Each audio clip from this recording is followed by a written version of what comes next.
ABP news आपको रखे आगे।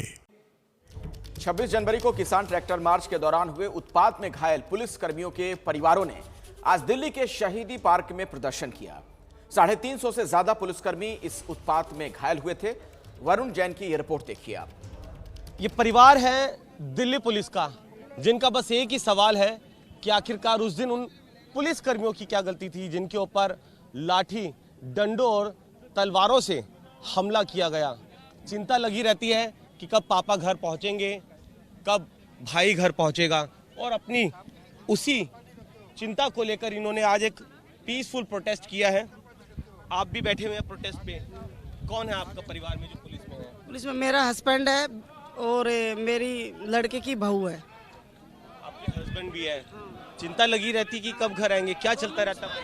26 तारीख को दोनों ड्यूटी पर थे और हमारे को बहुत चिंता हो रही थी, और उन सीपी साहब से हमारा अनुरोध है कि उनकी अच्छी बुलेट जैकेट दी जाए सब पुलिस वालों को, और जैकेट दिया जाए, और जब भी कहीं भी दंगा प्रसाद हो तो उनको तुरंत वायरलेस एक्ट पर मारने पीटने का ऑर्डर दिया जाए। बिल्कुल टाइम नहीं लगना चाहिए, और यही मेरा अनुरोध है कि पुलिस वालों के साथ इतना बुरा हुआ ये होना नहीं चाहिए था। पर करने की कोशिश कर रही थी, बात नहीं हो पा रही थी आपकी? हाँ, नहीं हो पा रही थी बात, बिल्कुल नहीं हो पा रही थी। वो तो खाई में गिरे जा रहे थे, बात का उनके ऊपर तो डंडे बरस रहे थे। उनके लिए तो कोई बोलने वाला नहीं था। 24 घंटे की ड्यूटी लेते हैं, 8 घंटे की ड्यूटी होनी चाहिए, और उनके अच्छे मतलब वर्दी, बुलेट जैकेट सब अच्छे से देना चाहिए। आप देखिए, परिवार की महिलाएं और बेटियां सभी यहाँ पर प्रोटेस्ट पर बैठी हुई हैं।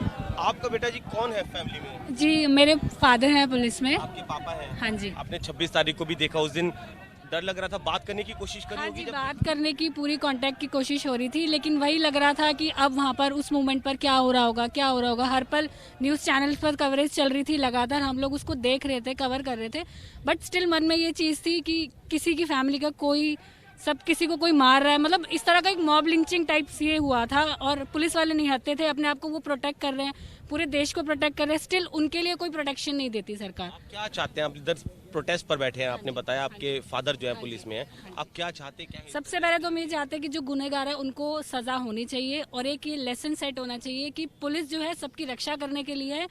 पुलिस किसी की ढाल नहीं है कि आप आओ हमें पीटो और चले जाओ। पुलिस कार्रवाई अपने लिए भी नहीं कर पाती, और पुलिस के लिए भी कोई एक्शन नहीं लिया जाता है, जबकि हम सिर्फ पिटने के लिए नहीं, अगर हम सबकी प्रोटेक्शन कर रहे हैं तो हमारे फादर, हमारे भाई या हमारे घर में जो भी है पुलिस में, उनकी खुद की प्रोटेक्शन के लिए सरकार को कदम लेने चाहिए। पुलिस के लिए भी कुछ प्रोटेक्शन होनी चाहिए। हालांकि उन्हीं पुलिस के पास लॉ एंड ऑर्डर और लोगों की प्रोटेक्शन करने की जिम्मेदारी होती है। और भी है। आपका क्या नाम है? आपकी फैमिली से कौन है पुलिस में? मेरे फैमिली से मेरे फादर है पुलिस में। क्या कहना चाहते हैं? और उस दिन अब क्या लगता है, डर लगता है हमेशा जब फादर ड्यूटी पर जाते हैं? वो तो हमेशा ही लगता है, बस हम चाहते ही हैं कि पुलिस को ये अधिकार होना चाहिए कि जब कोई आपके सामने से आपको आके मार रहा है ना, तो डंडे उठा के आप उसको उतना ही जोर से मार सको, क्योंकि दिल्ली पुलिस सिर्फ पिटने के लिए नहीं है।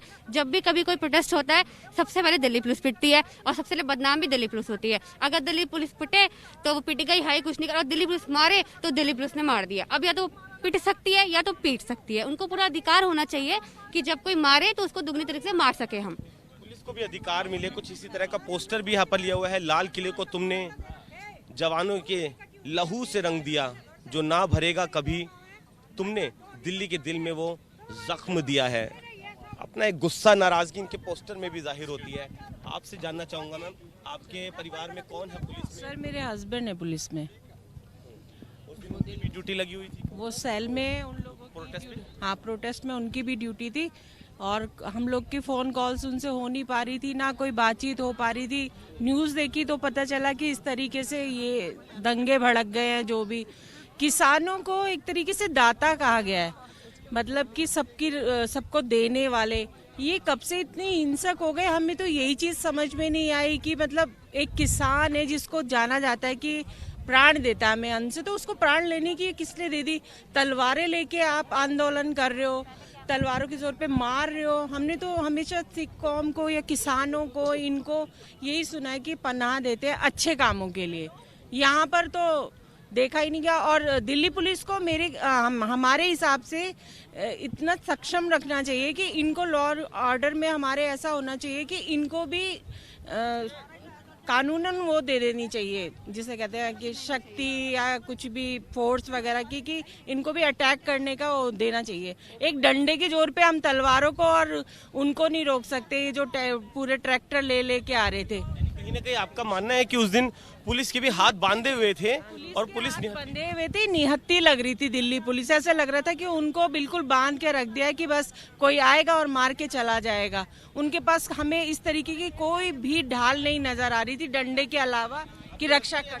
सीनियर अधिकारियों ने कहीं ना कहीं तैयारियों में कमी रखी, जो उम्मीद नहीं की थी उतना हो गया, यानी कि तैयारियां तो थी सर, पर उनको ऐसे निहत्ते से लग रहे थे। दिल्ली पुलिस की फोर्स ऐसे लग रही थी कि डंडे से कोई आके आपको तलवार मार रहा है तो डंडे से आप कैसे रोक लेंगे। पूरे ट्रैक्टर आ जा रहे, ट्रैक्टर 10-10 दिन पे चढ़ जा रहे, टेढ़े मेढ़े, कोई रोक नहीं है, कुछ उस तरीके की हमें व्यवस्था नहीं लगी।